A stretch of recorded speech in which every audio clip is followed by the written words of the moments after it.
Ana não havia planejado chorar naquela terça-feira. Era um dia comum.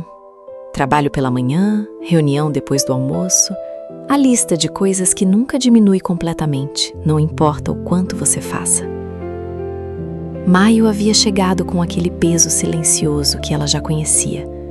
O tipo de peso que não avisa, que simplesmente está lá quando você acorda, pousado no peito como algo que esqueceu de guardar na noite anterior. Maio sempre foi assim para ela, desde que a mãe foi. Não é que ela ficasse paralisada, a vida seguia, e ela seguia com ela, porque era o que se fazia, porque havia trabalho e responsabilidades e pessoas que precisavam dela, e porque a dor, com o tempo, aprende a ocupar menos espaço durante o dia e reserva a maior parte de si para as horas quietas, para os momentos em que a guarda baixa e a saudade encontra passagem. Mas Maio tinha um peso diferente. Maio carregava duas datas: o aniversário da mãe e o Dia das Mães, as duas tão próximas que o mês inteiro ficava tingido de uma cor que não era tristeza exatamente, mas que também não era apenas saudade. Era uma mistura de coisas que Ana ainda não havia encontrado palavras suficientes para nomear. Ela havia aprendido a atravessar maio em silêncio. Não porque fosse mais fácil, mas porque algumas dores parecem íntimas demais para serem explicadas. Havia pessoas que perguntavam se ela estava bem, e Ana quase sempre respondia que sim. Não por mentira, talvez por falta de espaço. Talvez porque certas saudades não cabem numa resposta rápida entre uma tarefa e outra. E a saudade da mãe era assim. Não era uma saudade barulhenta. Era uma saudade que morava nos detalhes, no cheiro de café passado, na toalha dobrada de um jeito específico, no jeito de cortar abóbora em pedaços firmes, na lembrança de uma voz chamando seu nome de dentro da cozinha, como se aquele som ainda pudesse atravessar a casa a qualquer momento. Foi numa terça-feira de tarde que Cláudia apareceu com um embrulho. Cláudia era colega de trabalho há quase 8 anos. Uma daquelas amizades que nascem do cotidiano compartilhado e que com o tempo se tornam algo mais do que isso. Algo que não precisa de grandes gestos para se manter, que sobrevive nas conversas rápidas do corredor e nos almoços divididos e nas mensagens que chegam exatamente quando precisam chegar. Ela apareceu na mesa de Ana com um embrulho simples, papel, nada elaborado, e colocou na frente dela com um jeito levemente tímido, como quem oferece algo precioso, mas não quer fazer cerimônia. É para você se lembrar da sua mãe. Ana olhou para o embrulho, depois para Cláudia. O quê? Abre. Ela abriu devagar, sem saber o que esperar, o papel dobrado com cuidado, e dentro, num pote fechado com uma tampa de xadrez amarrado com barbante, doce de abóbora. Ana ficou olhando para o pote por um segundo que pareceu durar muito mais do que um segundo, e então entendeu. E então os olhos marejaram, sem avisar, sem pedir licença. Você lembrou, ela disse, com a voz que saiu menor do que pretendia. Cláudia sorriu. Você contou uma vez que a sua mãe fazia o melhor doce de abóbora que você já tinha comido, que sentia falta disso. Ana não tinha lembrança exata de quando havia contado isso. Numa conversa qualquer, num almoço qualquer, numa daquelas horas em que a gente fala de quem ama sem perceber que está falando. Uma memória pequena, solta numa frase, num dia comum. E Cláudia havia guardado. Ela não comeu o doce ali, levou para casa, no final do dia, segurando o pote com o cuidado que não era proporcional ao objeto, mas era absolutamente proporcional ao que ele carregava. No caminho, olhou algumas vezes para o embrulho sobre o banco ao lado. Parecia estranho que algo tão simples pudesse pesar tanto no coração. Não era só um doce. Era uma porta, era uma volta. Era uma dessas chaves pequenas que a vida entrega de repente, sem avisar, abrindo um lugar inteiro dentro da gente. Em casa, sentou à mesa da cozinha antes de abrir. Ficou um momento assim, com um pote na frente, a luz da tarde entrando pela janela, a casa no silêncio de fim de dia, e pensou na mãe. Não com a dor aguda dos primeiros tempos, com aquela saudade que já aprendeu a coexistir com a gratidão, que dói e aquece ao mesmo tempo, que aperta o peito, mas também o enche de algo que não é exatamente alegria, mas se parece com ela. Pensou nas mãos da mãe, mãos que ela havia observado a vida toda sem nunca pensar que um dia não as veria mais. Mãos que sabiam fazer coisas que ninguém havia ensinado formalmente, o ponto certo do doce, a quantidade de açúcar sem medir, o jeito de mexer a colher que ela nunca havia conseguido replicar completamente, por mais que tentasse. Lembrou da panela no fogão, da abóbora ficando macia aos poucos, do vapor subindo com cheiro de cravo e canela, da mãe mexendo devagar, com uma paciência que parecia vir de outro tempo. Ana, ainda menina, às vezes ficava por perto, esperando a hora de raspar a colher. A mãe fingia que não via sua ansiedade, mas sempre deixava um restinho maior do que precisava. Havia amor ali. Naquela época, Ana talvez não soubesse chamar assim.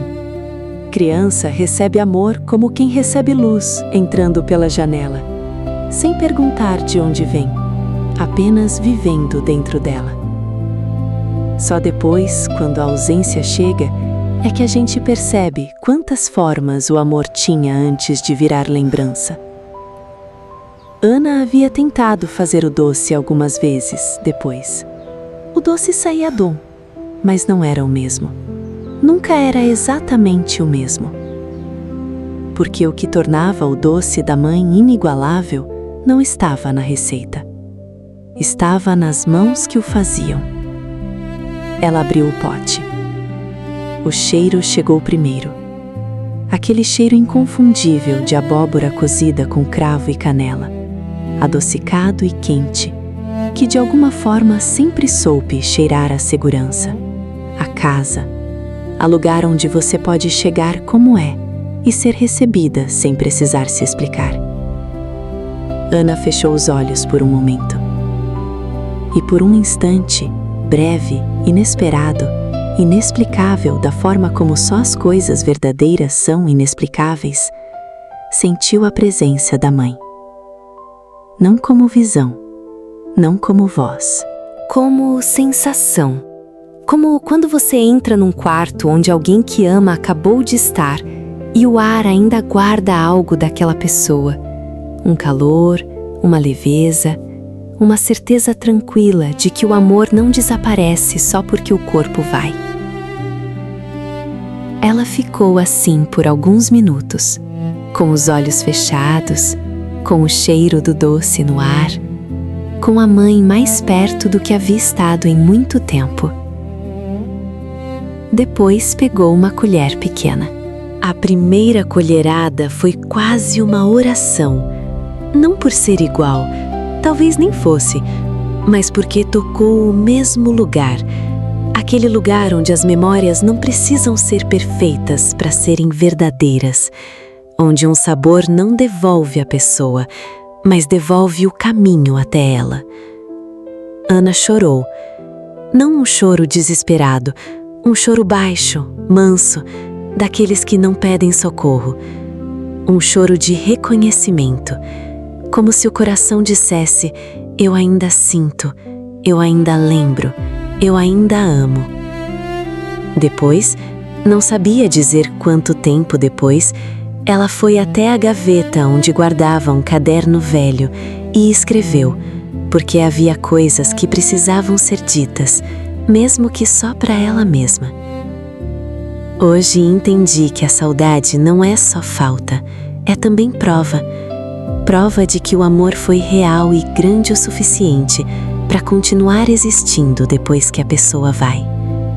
A mãe foi, mas o doce de abóbora ainda cheira igual. E isso significa que ela ainda está, de alguma forma, em algum lugar que não consigo ver, mas consigo sentir. Fechou o caderno.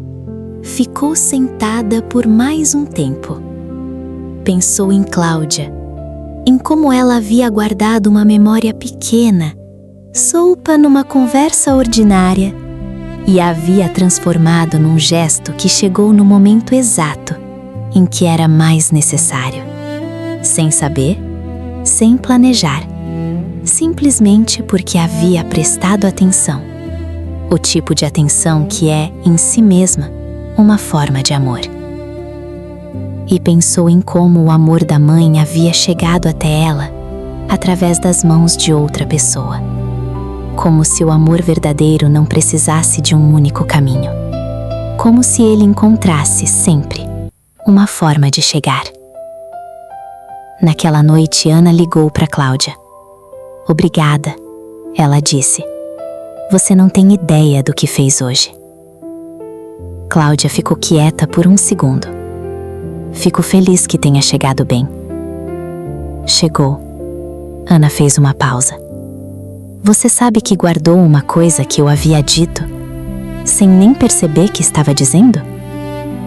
Eu guardo muita coisa que você diz, respondeu Cláudia, com simplicidade. Você fala da sua mãe com tanto amor que é impossível não guardar. Ana ficou em silêncio um momento.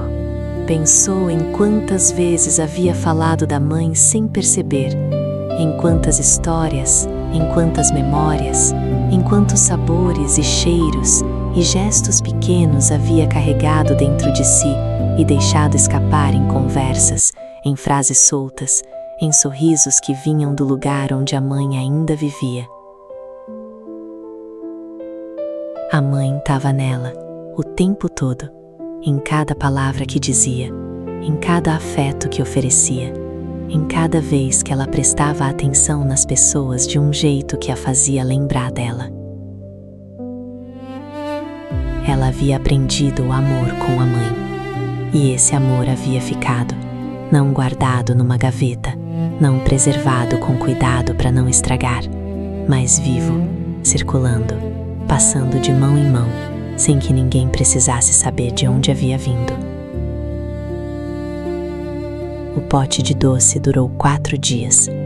Ana o comeu devagar, com cuidado, sem pressa, como quem sabe que quando acabar vai doer um pouco, mas que cada colher vale a pena. No primeiro dia, comeu em silêncio, sentada à mesa. No segundo, comeu depois do trabalho, ainda com a bolsa no ombro, como quem precisava chegar em casa antes mesmo de tirar os sapatos. No terceiro, tomou café e colocou uma colherada pequena no prato, só para prolongar. No quarto, quando percebeu que era a última, respirou fundo antes de provar. Na última colher, ela ficou um longo tempo olhando para o pote vazio. E então sorriu, porque entendeu, com uma clareza que as palavras mal conseguem alcançar, que o pote vazio não significava ausência. Significava que havia recebido completamente, que havia estado presente para cada momento do que foi oferecido, que havia honrado o gesto de Cláudia e a memória da mãe, sendo exatamente o que era, uma filha com saudade que ainda consegue sentir o amor mesmo quando ele chega de formas que não esperava. Ela lavou o pote com cuidado, guardou. Não sabia ainda para quê, mas sabia que não queria jogar fora. Alguns recipientes guardam mais do que o que foi colocado dentro deles. Maio ainda tem peso.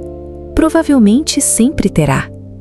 Mas Ana aprendeu que peso e leveza podem existir no mesmo mês, às vezes no mesmo dia, às vezes na mesma tarde em que uma amiga aparece com um embrulho simples e transforma uma terça-feira comum no dia em que você entende de verdade que o amor não vai embora.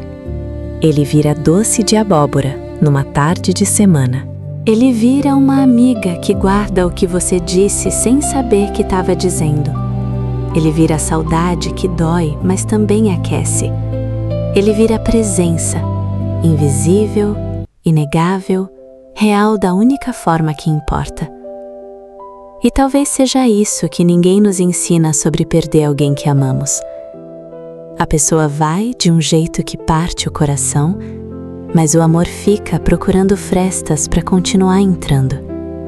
Entra pelo cheiro, pelo gosto, pela memória, pela voz de alguém que lembra junto, pelo gesto inesperado que chega num dia comum e diz, sem dizer, ela ainda está com você. Não do jeito que você queria, mas do jeito que o amor consegue. E às vezes, nas noites quietas de maio, quando a saudade vem mais forte, Ana fecha os olhos e lembra do cheiro. E a mãe tá lá, como sempre esteve, como sempre estará. De reconhecimento. Se algo aqui tocou você, guarda com cuidado. Era para ser seu.